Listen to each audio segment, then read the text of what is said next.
Under the Scope. Hey everybody, Jared and Shane here with another, I say this every time, another Scope movie review. Wow, you just brought it real down.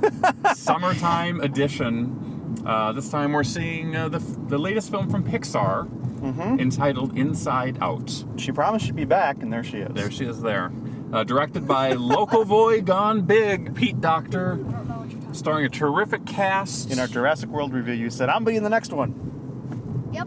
And there you are. We've got a full car full of kids and adults. And I feel this will be a thorough and enjoyable review. Jared, please tell everyone what the film is about, and maybe who even stars in it. I don't know if I remember everyone. I know Amy Poehler is our lead voice. She plays Joy. But maybe I'll tell you a little bit about the film first. So, Please do. The film is called Inside Out, and that is a reference to the fact that we are seeing inside our character's mind. Ah, that's what it was. Yes. I was confused the whole time. Yes. We are getting the anthropomorphic emotions, if you will. You just love to use that word, don't you? So we've got 5 primary emotions. We've got joy, sadness, fear, anger, and disgust. Those are the 5 ones, and I'm sure that you could probably have many more, but for our purposes, that's what we get. We've got Amy Poehler playing Joy. Yes. We've got who else? Mindy Kaling, she was the voice of disgust. Yes. We have Bill Hader as the voice of fear. We have Louis Black as the voice of anger, and who was the voice of sadness? Phyllis something Someone from The Office. That's Phyllis from The Oh, Office. it was Phyllis in there. But I don't remember what. Okay. Her real name is Phyllis. I just don't know her last name. Okay. I kept trying to place the voice, and I couldn't figure out who it was. You've got also Diane Lane. You've got Kyle MacLachlan. You've got. Are those the parents? Those are the parents. Okay. You had John Ratzenberger pops up. Yep, in he there. does. You've got Bobby Moynihan is there. Paula Poundstone pops up. Lots of voices. Lots of famous people in this one. So basically, our story is we're in the mind primarily of a girl named Riley. We sort of get a little bit of her growing up, but primarily during the film, she's 11 years old. She plays hockey. She has a very a rich life, and she enjoys herself with her family in Minnesota until Dad has to move away. Well, entire family moves away to San Francisco.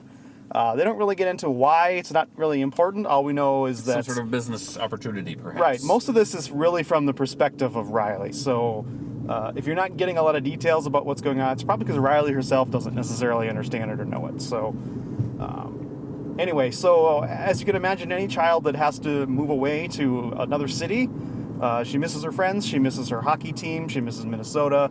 Who wouldn't? And it starts to affect the way that her emotional responses happen. Correct. And that's basically what our story is. We're inside her mind, and you're getting kind of basically a conceptual representation of what the human brain goes through.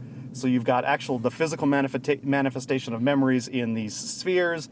You've got these islands of primary thought and interest that sort of pop up, and everything's sort of connected. They deal with short-term and long-term memory, sleep and dreams. All these concepts of the brain are sort of shown in a very creative way in this film. It's exactly how Audrey was describing it to me when we got out of the theater. Yes. What?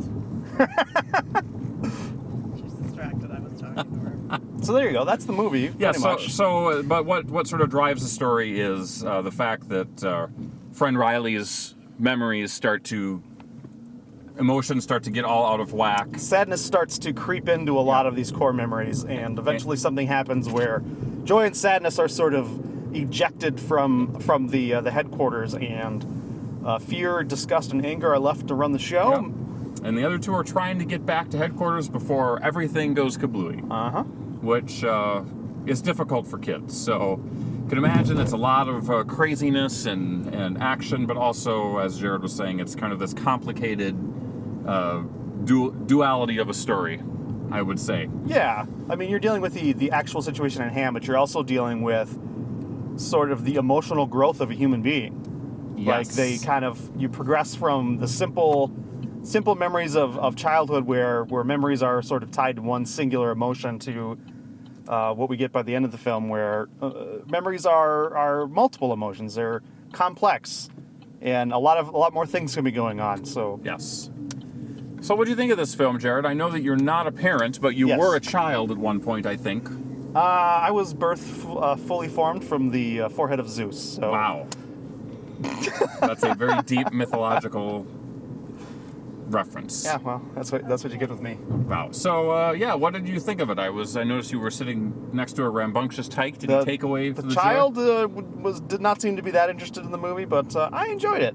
I appreciate the fact that overall the story is very simple and streamlined. There isn't a whole lot of extraneous plot threads, which I think is great. I think that sometimes movies can try to do too much, and this this doesn't even seem to take place over that long of a period of time.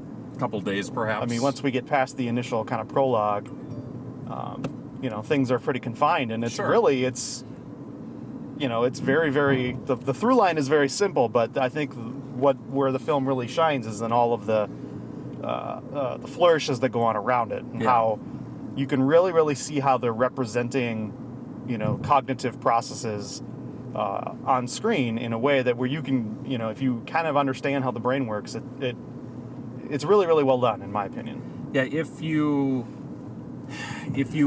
see that film on the multiple levels, the straight through line, as you mentioned it, is almost necessary because there is so much other stuff going on that's layered on top of each other. Right. The main storyline is inside Riley's head, which is it's the way it should be. Yeah. Yeah, I think that it's an interesting movie because it makes you think. Obviously, that's what the whole story is. But I think it's slightly less successful when they get into more of that typical cartoony action, and I think that it's extremely successful when it starts tying all that multi-layered stuff together. Yes. But I think that you need to have both for different types of audiences. So. I think that I think when you compare this film to some of the trailers for some of the films beforehand, which are just rife with over-the-top cartoony action. Yes, this film had some of it, but I thought it was tempered fairly well. And given the fact that I don't enjoy that for the most part, there really weren't any moments where I'm watching it going, "Oh, come on, we're doing this again." Rolling your eyes. Yeah, it was. I don't know. It was good for me. What about you, Audrey? Did you enjoy this film? Did you understand it? Yep. All right. Well, you're terse as always.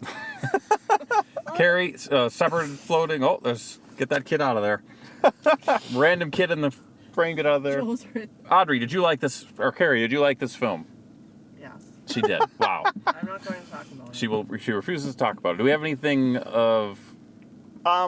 Is it a return to form for Pixar? I think it is. Well, I mean, I've been out of the Pixar mix for a couple years, but to me, it feels like it's right in line with any of their, what you would consider classic Pixar films. At this point, it's pointless to even argue with how the films look because things have gotten so good. They're not going for photoreal; they're going for stylized characters, which is fine. But there are a couple shots where, even with the stylized characteristics, it still felt like it was almost photoreal. So it was very impressive. They've got clothing down, they've got hair down. It's fantastic. Yeah, I don't know if this is as much of a tearjerker as some of the other films that we've seen, but I think it's definitely one of the most layered and nuanced and complex films that's ever been done. Yes. From the Pixar guys. So I think that Pete Docter and crew... It's not a tearjerker. What? You've been saying like every mom in there was bawling. Well, moms got to toughen up a little bit. What do we think about the voice acting? It was good. It was good. My favorite Bill Hader... Probably my least favorite of the emotions, if you want to know the truth. Yeah, I think Lewis Black shines in this film. Lewis Black is fantastic. I was laughing every time he said something. Yeah, and that's just him. But Bill Hader is good. It's not very Bill Hader-y, if that's a thing. I mean, it's, he's fine. Yeah. Amy Poehler is playing what you would expect from Amy Poehler. She's playing Leslie Knope in... right, and it's good. It's perfect for this character, because this character is in charge, or at least in this phase of Riley's life, this character is in charge. And mega positive. Mega positive. She actually glows. She literally glows. That's how positive big, she is. Beautiful eyes. You cannot fault any of the big decisions that they've made for this film because they're all on point, as they should be with a Pixar film. Let's give it a score. All right, let's give it a score. You heard it. The Scope score is 3 3/4 stars. 3 3/4 stars. Very close to a 4. So close. You could just taste it. Back Row was giving it 4 stars. We were at 3.5. So Because we are heartless It's 4, monsters. guys. That girl is where it's at. People who watch this, Heartless monsters. people who watches this. before we go, do we have any It's sort of 4. comments on the opening short, Lava? Lava. I did you thought think it was. about that? I thought it was nice. Thought it was cute. I thought it was nice. I'm not sure that all of the lyrics worked. I thought there were some scansion issues in It was kind of creepy. the song, but Yeah. overall I enjoyed Islands it. comes to life. That's a love story of the Yeah. ages, Jared. You thought it was creepy. So, Jared, tell our listeners and our viewers how they can interact and communicate with us. You can like, comment, or subscribe. Or if you really, really feel like it, you can make an animated short that celebrates our life and our love. So get on it, Lukeski. Get on it. All right, so for everyone in the car, Jared, Carrie, Audrey, unnamed child, it's been a blast. Jesus. More summer She movies. didn't sign the release. She can't be on film. More summer movies to come. So until next time, Jared, Shane, peace out. Bye for now. Ladies and gentlemen, we find ourselves once again at the end. I hope you've enjoyed our time together. I know I have.